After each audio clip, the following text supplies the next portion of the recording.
Halo, perkenalkan, saya Muhammad Irfan Maulana. Pada kesempatan kali ini, saya ingin mempresentasikan tentang 10 aksioma dalam manajemen keuangan. Tapi sebelum masuk dalam 10 manajemen aksioma keuangan, kita harus tahu dulu apa itu aksioma. Aksioma merupakan sebuah pernyataan yang tidak perlu dibuktikan lagi kebenarannya. Sedangkan menurut KBBI, arti dari kata aksioma ialah pernyataan yang sanggup terima sebagai kebenaran tanpa pembuktian. Jadi, maksud dari aksioma dalam administrasi keuangan ialah pernyataan yang sanggup diterima sebagai kebenaran tanpa pembuktian sesuai dengan keadaan administrasi keuangan. Berikut adalah 10 aksioma dalam manajemen. Yang pertama, risk-return trade-off atau keseimbangan risiko dan pengembalian. Maksudnya, pernyataan yang menyatakan bahwa besarnya risiko dan pengembalian berbanding lurus dan seimbang.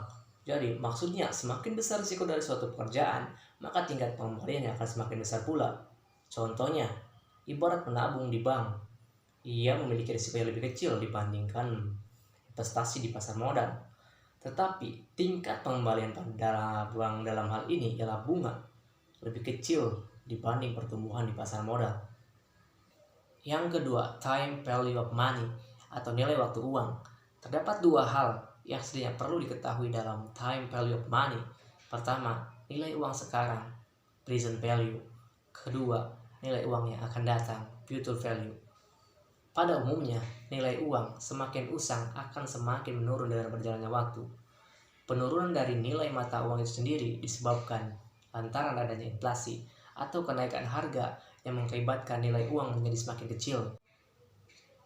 Contohnya, dulu dengan uang 1.000 kita dapat 10 permen, tapi sekarang dengan uang 1.000 kita hanya dapat 3 permen. Oleh karena itu muncullah bunga perbankan yang berfungsi untuk mencegah atau mengantisipasi nilai yang akan tiba-tiba menurun dari nilai sekarang. Maka akan lebih menguntungkan jika kita mendapatkan uang dengan jumlah yang sama pada masa kini dibandingkan di masa mendatang, lantaran nilai waktu dari uang tersebut. Yang ketiga, cash not profit is king, atau kas ialah yang utama, bukan besarnya laba. Contohnya, kebanyakan pengusaha sekarang hanya memikirkan keuntungan dan mengabaikan fatwa kas dari perusahaan mereka sendiri. Hal inilah yang mengakibatkan mereka kewalahan dalam menjalankan bisnis. Karena meskipun keuntungan perusahaan meningkat, tetapi biasanya sebagian besar dalam bentuk piutang. Hal ini sanggup mengakibatkan kas perusahaan tidak sanggup membiayai hutang-hutang perusahaan yang ada. Hal ini juga berkaitan dengan nilai dari uang itu sendiri, ibarat yang sudah dibahas dari poin kedua tadi. Oleh karena itu, kas ialah yang utama, bukan besarnya laba. Namun dalam hal ini bukan berarti besarnya keuntungan tidak penting, hanya saja besarnya kas jauh lebih penting. Yang keempat, incremental cash flow count atau tambahan arus kas. Incremental cash flow ialah arus kas perhiasan yang diperoleh perusahaan dalam mengambil suatu proyek baru. Nilai incremental cash flow yang positif akan meningkatkan kemungkinan proyek tersebut akan diambil, di mana nilai dari incremental cash flow itu sendiri dihitung dengan rumus incremental cash flow sama dengan pendapatan dikurangi pengeluaran dikurangi biaya awal. Contohnya, suatu perusahaan berencana untuk menyebarkan produk baru, di mana terdapat dua alternatif produk, yaitu A dan B. Proyeksi pendapatan produk A ialah sebesar $50.000 dengan pengeluaran $20.000 dan biaya awal $5.000. Sedangkan proyeksi pendapatan produk B ialah sebesar $40.000 dengan pengeluaran $5 dan biaya awal $5. Jika dihitung, maka dapat incremental cash flow produk A ialah $25.000 dan produk B $30.000. Meskipun pendapatan dari produk A lebih besar, hanya saja besarnya incremental cash flow yang lebih kecil dibandingkan produk B. Maka alternatif produk yang dipilih ialah produk B. Yang kelima, the course of competitive market atau kondisi persaingan pasar. Kondisi persaingan pasar ini disebabkan lantaran banyaknya produsen yang menjual produk yang sama, yang berakibat timbulnya persaingan pasar. Dalam hal ini, sanggup menimbulkan menurunnya keuntungan perusahaan dari persaingan untuk merebut pasar. Oleh karena itu, suatu bisnis sanggup bersaing, maka diharapkan pengusahaan terhadap sumber daya, diversifikasi produk dengan penguasaan teknologi untuk menekan biayanya. Yang keenam, efisien capital market atau pasar modal yang efisien.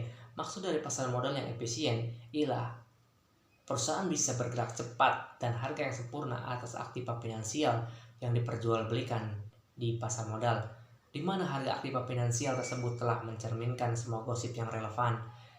Efisiensi dari pasar modal sanggup menilai dari keberhasilan perusahaan dalam menggabungkan dan menyelaraskan informasi. Yang ketujuh, the agency problem atau masalah keagenan. Teori keagenan ialah teori yang mengatur hubungan antara pemberi kerja dan peserta kiprah atau agen. Masalah keagenan dalam konteks manajemen keuangan, pemberi kerjanya ialah pemegang saham, sedangkan bironya ialah manajer.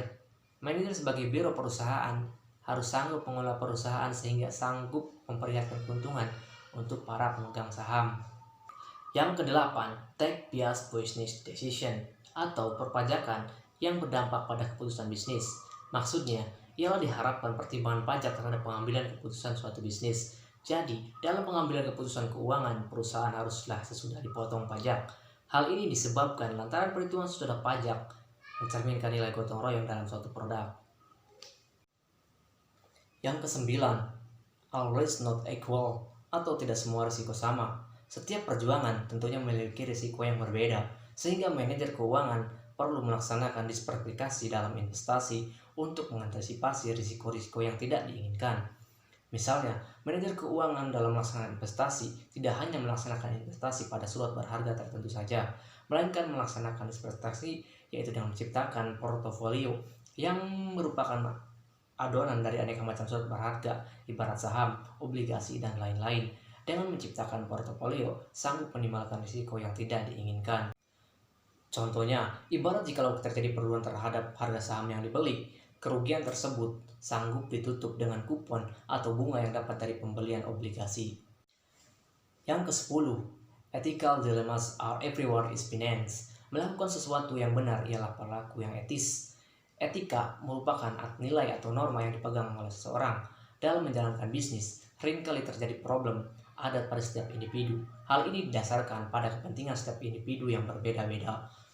Oleh karena itu, dalam suatu perusahaan diharapkan adanya hukum atau norma yang universal untuk mengatur sikap etis yang sering disebut sebagai budaya organisasi. Perusahaan juga perlu mendorong agar para karyawan untuk memegang teguh nilai-nilai tersebut dengan baik.